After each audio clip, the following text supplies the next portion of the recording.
The church was birthed in power.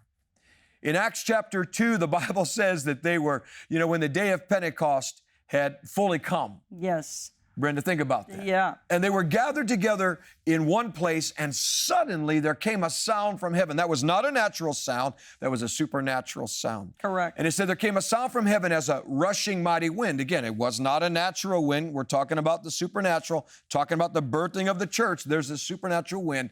And it began to fill all the house when they were sitting, and there appeared unto them cloven tongues as of fire. That's supernatural again.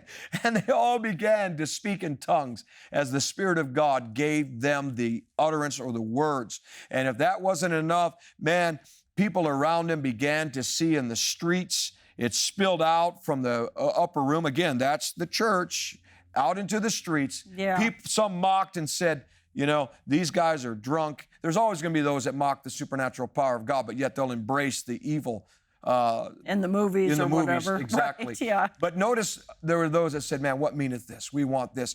And I think we're in a very important place, Brenda.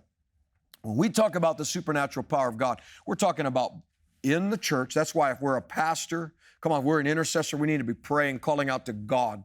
Lord, visit the church. Visit our local church. Visit the corporate, I should say it this way, the global church. God, every nation, let your glory be outpoured upon your church. And also in the streets. We need to take it to the streets.